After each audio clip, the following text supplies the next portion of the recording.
¿Qué es esto de universidades por todos lados? El gobierno tiene ideas cortas, necesita bastones largos. Universidades por todos lados. Necesita bastones largos. Poblado de universidades públicas. Y allí el sueño de mi hijo el doctor empezó a ser posible. Universidades por todos lados. Universidades por todos lados. Que nadie que nace en la pobreza en la Argentina hoy llega a la universidad. Ideas cortas. ¿Cuánto pesa la universidad pública para que la movilidad social ascendente se concrete? Decir que el pueblo ingresara a la universidad. Universidades por todos lados. Universidades por todos lados. La universidad se llenó de hijos de obreros. Tiene que caer en la escuela pública. 5 premios Nobel cayeron en esa desgracia. Universidades por todos lados. Universidades por todos lados. Felices y comprometidos. Que las universidades sean un centro de educación y de debate. Universidades por todos lados. Universidades por todos lados. Esa universidad se extendió en toda la Argentina. Universidades por todos lados. Universidades por todos lados. Felices y comprometidos. Universidades por todos lados. El programa de CONADU. Somos la universidad pública. Lunes a las 19 en Caput.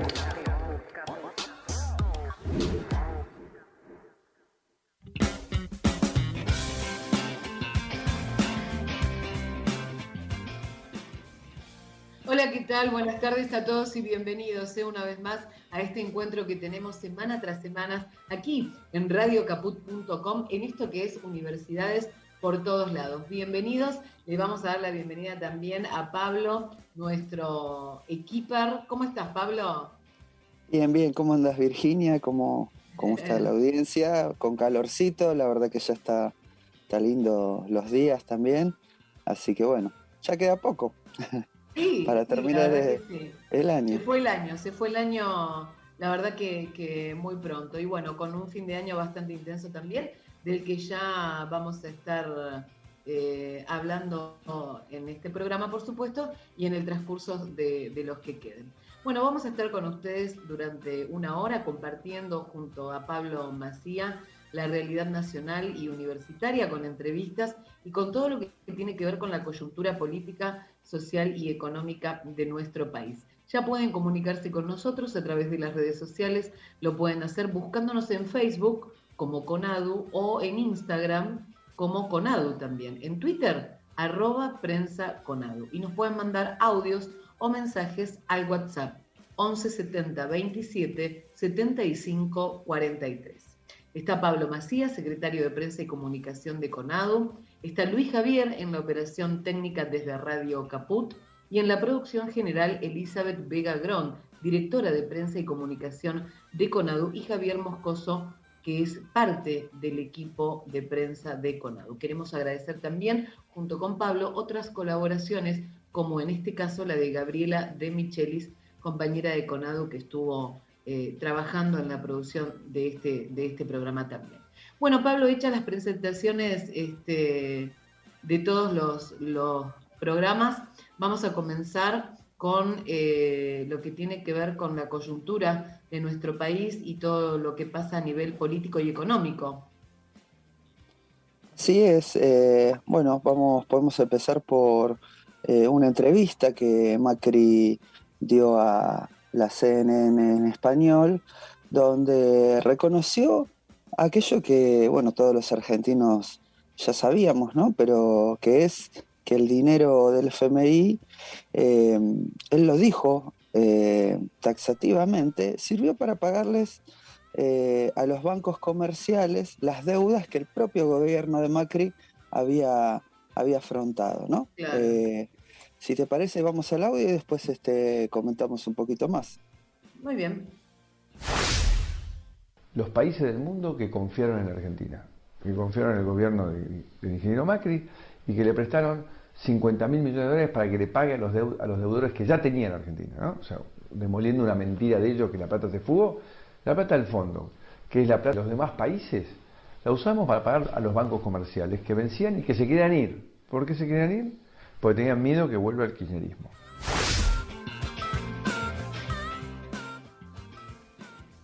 Bueno.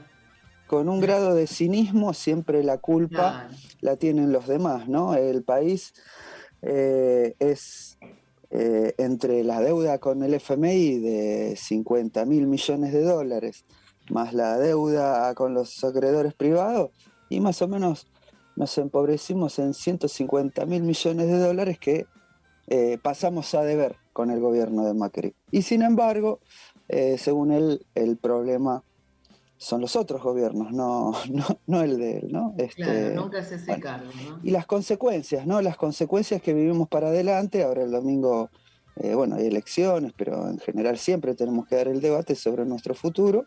Y bueno, hubo un gobierno que nos endeudó a 100 años, a nosotros, nuestros hijos, nietos.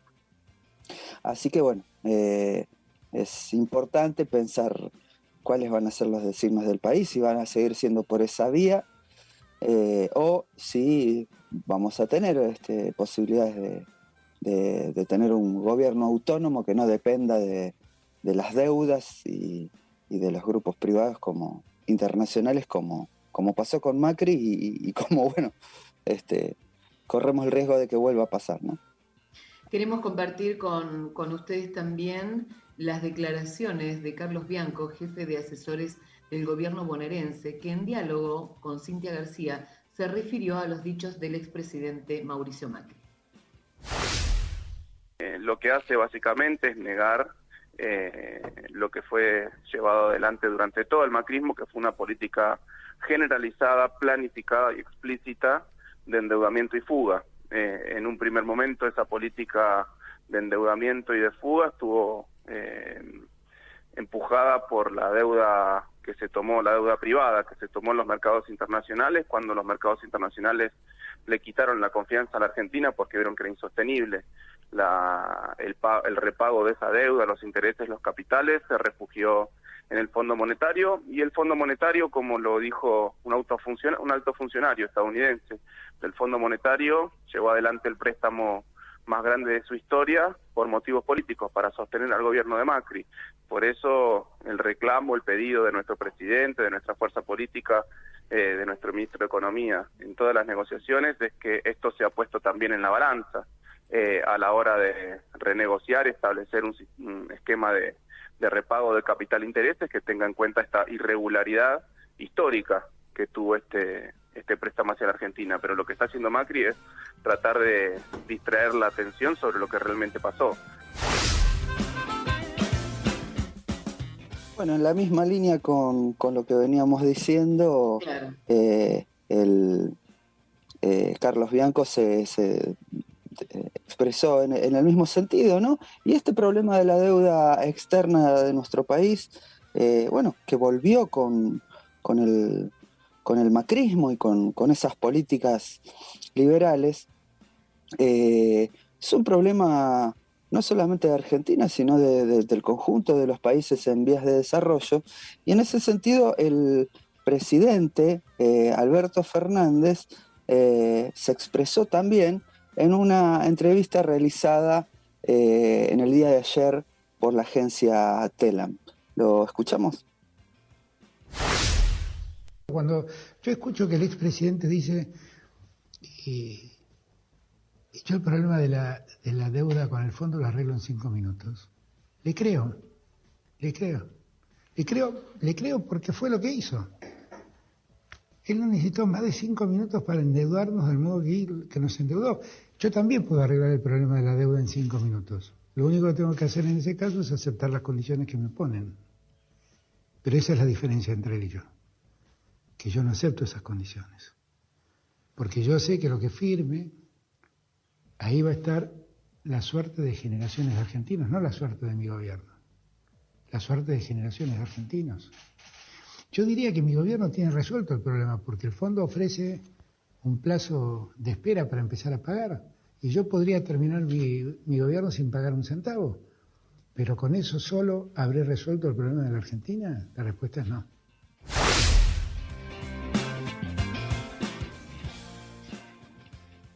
Bueno, clarísimo el presidente refiriéndose a esto. Y también, Pablo, en la misma entrevista que lo escuchábamos recién, se refirió al aumento de los precios en los alimentos y los salarios de los trabajadores. Tal cual. Podemos escucharlo y en todo caso después retomamos, que me parecen dos temas centrales, ¿no? Bien. Nosotros tenemos que encarar el tema de la corrección de los precios con decisión y tenemos que pararnos activa y firmemente frente a los formadores de precios. En los últimos años se generaron grandes monopolios en materia de la producción alimenticia y hay que ponerles límite y no hay que dejarlos que los precios los manejen. Y ella es una pelea muy compleja, porque la justicia se suele poner al lado de esos poderosos. Tenemos que dar una lucha clara para que los salarios le ganen a la inflación. Nosotros necesitamos recuperar la caída de 20 puntos del salario real que se sufrió en la época de Macri. Y tenemos que hacerlo en la calle, convenciendo a los vecinos, explicando a los vecinos que lo que le proponen del otro lado es entregarse al Fondo Monetario Internacional y que el día que te despidan nadie te pague nada. Bueno, como decíamos, ¿no? Alberto termina cerrando con la frase de que el problema más integral es el tema de la deuda externa, pero los formadores de precios, estos sectores monopólicos en la rama, por ejemplo, de los alimentos o de los productos de limpieza, que son productos esenciales, también es un gran problema, porque cuando se quiere mejorar el salario de los trabajadores y el ingreso de jubilados y de distintos sectores de la población, bueno, hay un sector que inmediatamente lo que busca es licuar ese aumento de salario aumentando precios. En vez de ganar en función de vender mayor cantidad de productos, lo quieren hacer,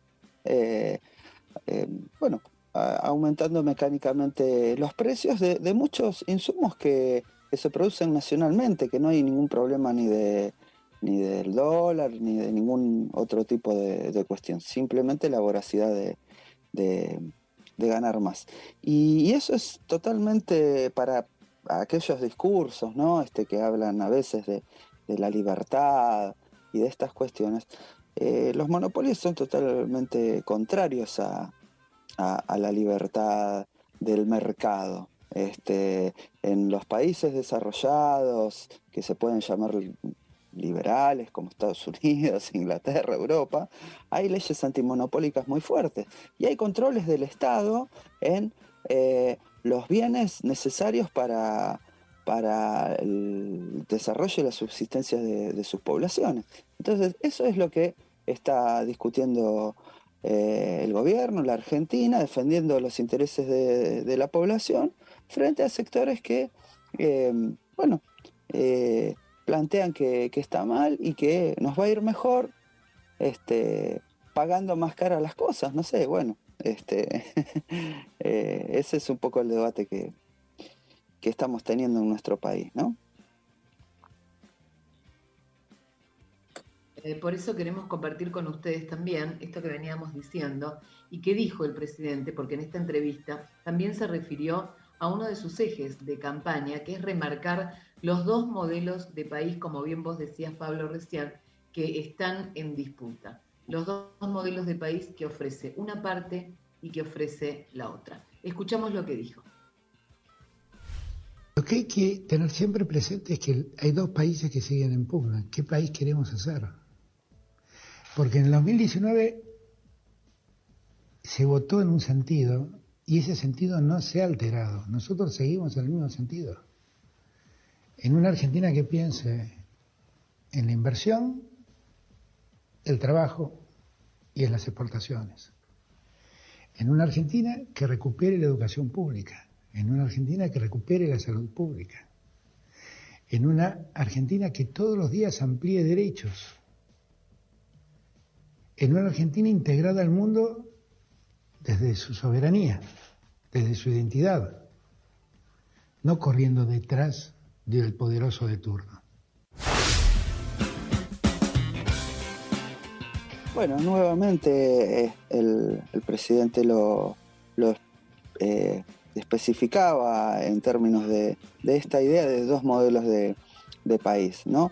Dos modelos de país muy contrapuestos, ¿no? No se puede elegir uno u otro como si se eligiera una caja de bombones.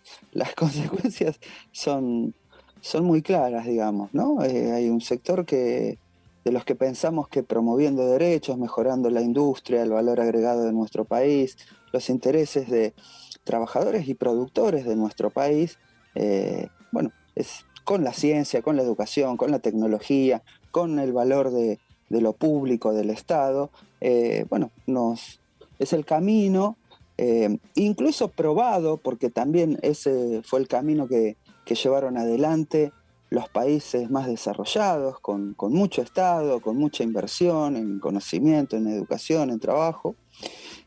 Y por otro lado, aquellos que plantean, bueno, que nos iría mejor si los grandes grupos económicos tuvieran más libertad para traer y fugar capitales, nos iría mejor si los trabajadores tuviesen menos derechos, si se los pudiera despedir sin indemnización, por ejemplo, como se ha visto, o cuestiones vinculadas por el estilo, bueno, como si ese fuera el camino para que nos vaya mejor, cuando se probó que ni en la dictadura, ni en el menemismo, ni en esta tercera ola liberal con el macrismo, eso nos dio resultados, ¿no? Resultados, bueno. Está más que claro, sí.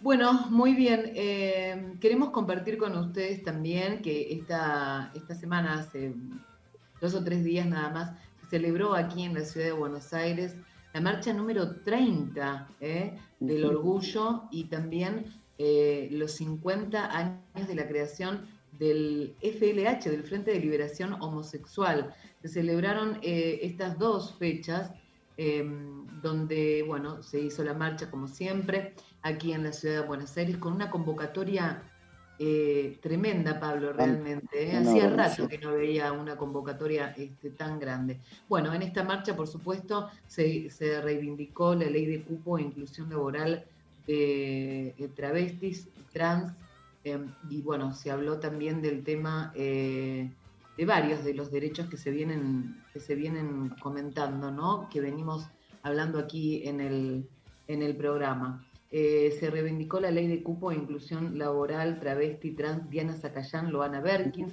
el reconocimiento de las identidades no binarias en el DNI y un quill sin género. Por supuesto, también el reclamo por el aborto legal, seguro y gratuito, un conjunto de políticas públicas con perspectivas de géneros y de erradicación de violencia vinculada a la identidad de género y orientación sexual en una sociedad que avanza en respeto a la diversidad sexual. También se reclama que se reconozca y repare la violencia institucional ejercida por las fuerzas de seguridad contra las personas travestis y trans, un tema, bueno, muy recurrente, lamentablemente, que es complicado de visibilizar. Esto tiene que ver con motivo de su identidad de género, que se establezca un régimen jubilatorio también de pensiones para personas mayores, travestis y trans. Y bueno, así toda esta marcha tuvo que ver con estos reclamos que por supuesto cada vez son más visibles en toda nuestra sociedad.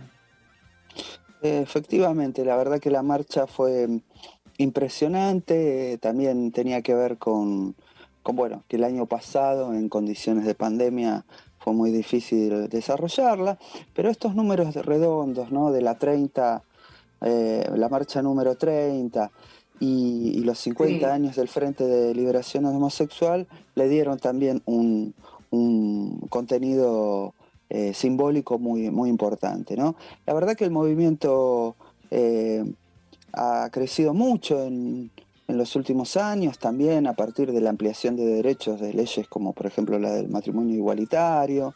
Es curioso que se ha instalado la marcha como algo que está bien, ¿no? Y que hay que defender, y que incluso permite que partidos políticos que no votaron la ley de matrimonio igualitario claro, hayan participado de la marcha tratando de sacar algún rédito. Pero bueno, digamos, eso tiene que ver también con el gran logro que ha logrado el movimiento por la diversidad sexual para poder impulsar sus reclamos y sus reivindicaciones. La ley de cupo laboral travesti trans que se votó a fines del año pasado es uno de los últimos hitos también en el avance de derechos, pero bueno, como bien indica el movimiento, hay otros que también hay que seguir impulsando y fundamentalmente seguir cambiando la lógica homofóbica, por ejemplo, que genera la violencia institucional, ¿no? Muchas veces sigue vigente eso, más allá de que obviamente está... Es un trabajo, te diría, a diario que hay que llevar adelante, porque erradicar esto tiene que ver con cómo nos han criado, ¿no? Y cómo es nuestra cultura. Y bueno, en este trabajo estamos ya desde hace un tiempo. ¿Hacemos la pausa, te parece? Claro que sí, vamos. La primera, y venimos. En Universidades por Todos Lados llegan Esas entrevistas divinas en Caput.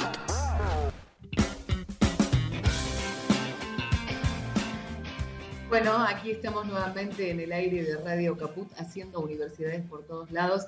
Vamos a recordarle a la gente nuestras vías de comunicación a través de las redes sociales. Nos pueden buscar en Instagram o en Facebook como Conadu y en Twitter como @prensaconadu.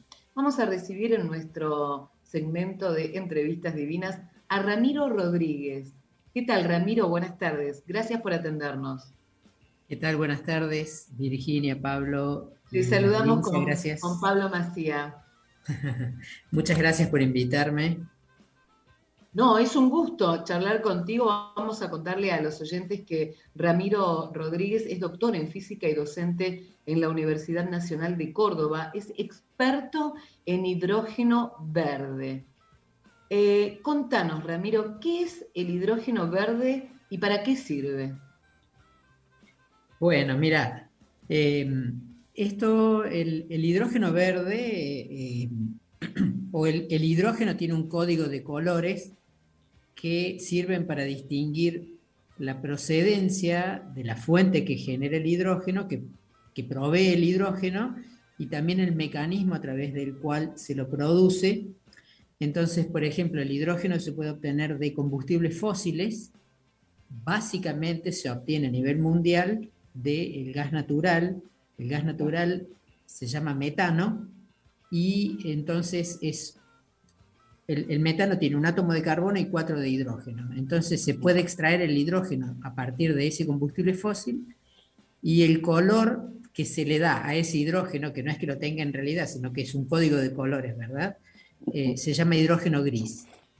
Si eventualmente, dado que en el proceso se libera dióxido de carbono, que es este gas responsable, entre otros, de los gases de efecto invernadero que generan calentamiento global, si se captura ese dióxido de carbono, entonces ahora recibe el color de hidrógeno azul.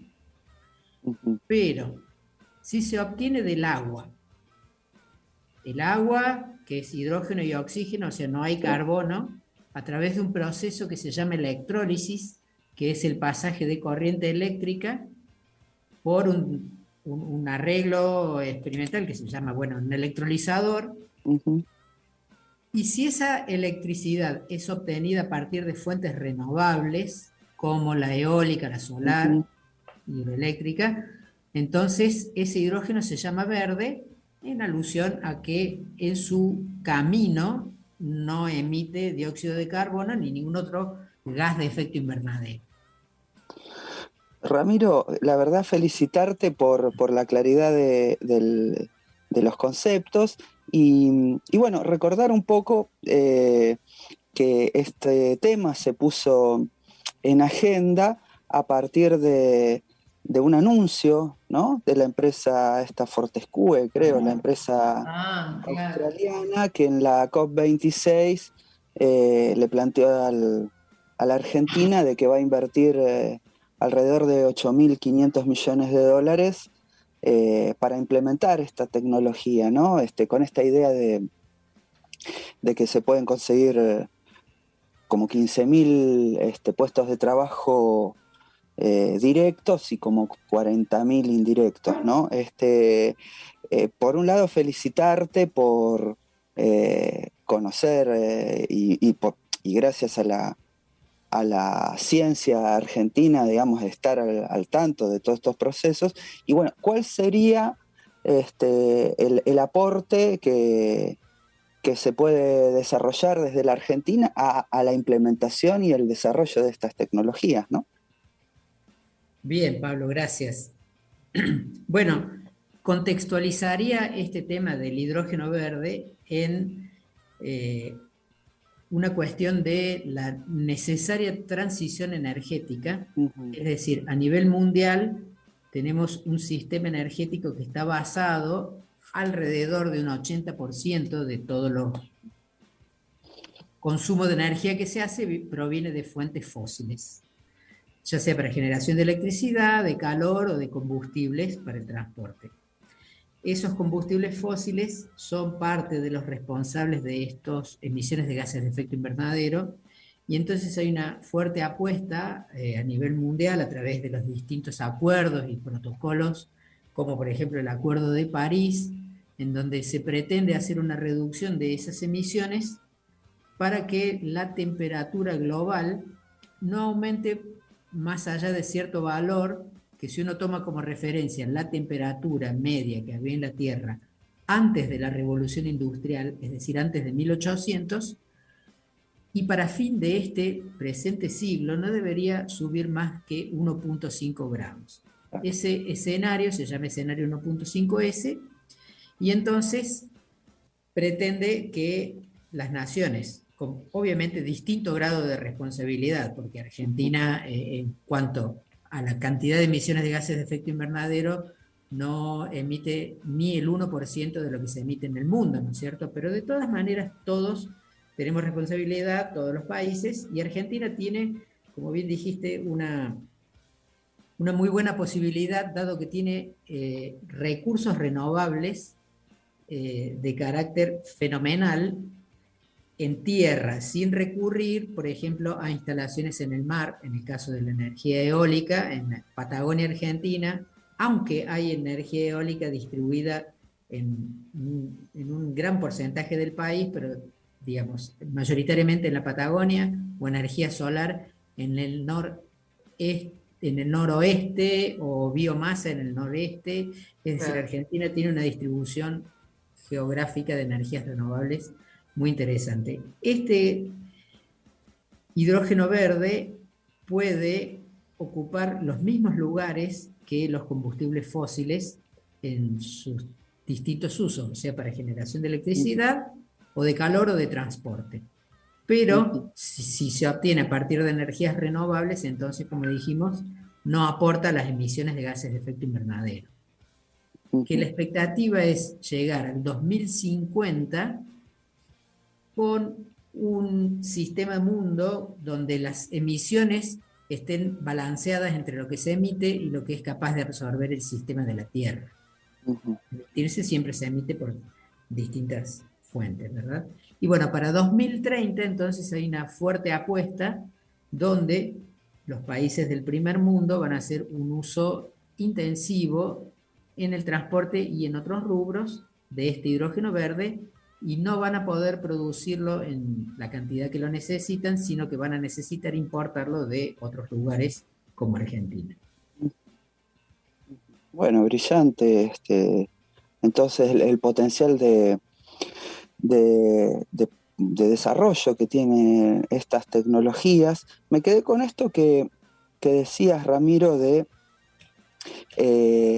la importancia también de entender las responsabilidades compartidas pero diferenciadas, ¿no?, que tienen los distintos pueblos, en el sentido de que hay países que fueron o son potencias económicas que hace 200 años vienen contaminando el mundo, y por otro lado tenemos países donde la desigualdad, la necesidad de producción y de trabajo es fundamental para las poblaciones, ¿no? Entonces el equilibrio, ese equilibrio me parece importante, y cómo estas tecnologías aportan al doble sentido de construir fuentes de trabajo, pero también puestas en términos del desarrollo ambiental. Hay otro punto que se estuvo charlando en la COP26, que no sé si también corresponde a lo que vos investigás, que es el tema de la reforestación por un lado, y ponerle coto o límites justamente a la producción del gas metano, ¿no? Un 30% menos creo que acordaron, ¿puede ser? Sí, porque el gas metano, bueno, es uno de los gases de efecto invernadero que tiene, hay diferentes gases que producen este mismo efecto que el dióxido de carbono, que es absorber parte de la radiación que emite la Tierra, no dejarla escapar hacia el espacio, y entonces hace como si tuviéramos una frazada, ¿no es cierto?, que guarda el calor que emite la Tierra, y entonces básicamente la temperatura. El gas metano es más de 20 veces más eficiente en la absorción de esa radiación que el dióxido de carbono. Entonces, hay distintos procesos que emiten este gas metano, y es muy importante reducir esa cantidad precisamente para que disminuya ese efecto invernadero. Uno de ellos es la reforestación, porque digamos, toda la biota en general, es decir, la biomasa, el mar es un gran absorbedor de dióxido de carbono, o sea, el agua, y bueno, y todos los vegetales. Entonces la reforestación es una acción fundamental para la absorción de dióxido de carbono, no de metano, pero sí de dióxido de carbono, y bueno, entonces son varias acciones paralelas que hay que hacerlas para disminuir esta cantidad de gases en la atmósfera. Ahora, una cosa que me quedó también en función de un comentario que hiciste anteriormente respecto de las responsabilidades que tenemos en las distintas partes del mundo respecto de cómo va a cambiar, cómo está cambiando el clima. Bueno, realmente en este concepto de transición energética es importante hacerse ciertas preguntas que aporten, digamos, a hacer una evaluación un poco más local, o sea, ¿por qué producimos energía? ¿Para quién? ¿En función de qué necesidad? ¿Quién va a gestionar y controlar esta energía? ¿Con qué tecnología y desde qué visión del mundo? Digamos, son todos interrogantes que es importante hacerlo, porque más allá de que también formamos parte de esta responsabilidad de cuidar el clima, bueno, sería interesante que nosotros no solamente hagamos una renta de nuestros recursos renovables, sino que participemos, como corresponde, en este tipo de emprendimientos, porque ya que tenemos una importante red de científicos y hay industrias que pueden participar, y eso depende del tipo de acuerdo que se haga con esta empresa, que eso no está explicitado, pero sí podemos tomar como referencia lo que pasó a la hora del plan Renovar, por el cual se instaló energía renovable en Argentina, que no hubo la participación que muchos hubiesen esperado que hubiera del sector nacional o de distintas partes del sector nacional. Entonces, ahí se pone un poco, es un poco relativo el carácter de cuántos puestos de trabajo se generan, en qué parte, digamos. Claro.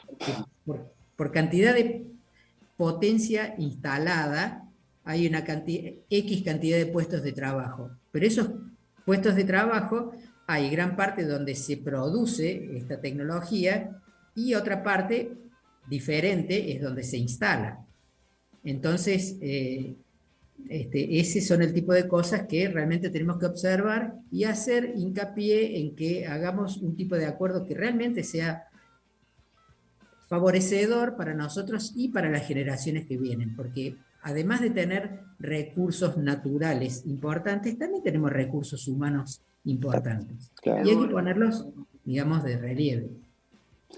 Claro, brillante, Ramiro, en esto que decís, porque justamente iba a eso un poco mi intervención, ¿no? Al sentido de que podemos generar valor agregado, tenemos recursos científicos, tecnológicos en el país, muy, muy importantes. Y en todo caso, sí, necesitamos inversiones de otros lados, seguramente, pero en términos de poder desarrollar nuestros propios países, digamos, ¿no? Entonces me parece que esto lo que vos nos trajiste hoy como reflexión y lo potencial que tiene la Argentina es muy, muy importante para todo eso, ¿no? Así que agradecerte mucho por la entrevista y seguramente te vamos a seguir consultando en otras emisiones, ¿no? Bueno, la verdad que yo agradecido de compartir estas reflexiones y por supuesto que quedo a disposición para cuando ustedes lo consideren. Muchas gracias, Ramiro, un placer escucharte. Gracias, Virginia. Bueno, ahí estábamos charlando entonces con el doctor Ramiro Rodríguez y esta novedad que se viene para las generaciones futuras, como es la extracción del hidrógeno verde para generar nuevas energías y así empleos y desarrollar nuevas fuentes de trabajo. Pablo, ¿hacemos una pausa? Vamos. La segunda, ya venimos. Bueno, Pablo, ya estamos casi sobre el final de nuestro programa y bueno, queremos comentar con toda nuestra audiencia que el 8 de noviembre, hoy, se está celebrando el Día Nacional de los y las afroargentinos y argentinas de la cultura afro. Hoy es el Día Nacional de los afrodescendientes en nuestro país y de la cultura afro por una ley, exactamente la 26.852, que fue sancionada en 2013 y que establece que este día es en homenaje a María Remedios del Valle, a quien Belgrano le confiriera el título de capitana del ejército por su arrojo y valor en el campo de batalla, una de las mujeres que luchó por nuestra independencia también. Sí, efectivamente es muy importante reivindicar la cultura afro en nuestro país, después de mucho tiempo donde se intentó invisibilizarla, ¿no?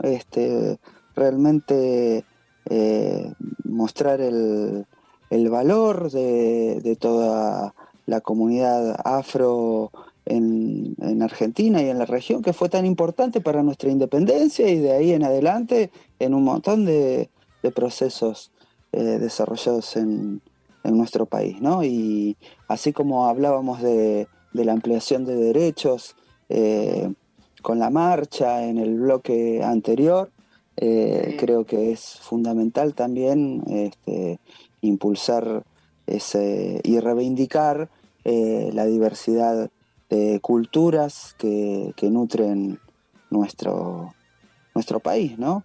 Y la riqueza que eso tiene. Así que reivindicamos muy, muy fuertemente Reivindicamos y visibilizamos, por supuesto. Exactamente. El saludo para ellos que hoy están de celebración.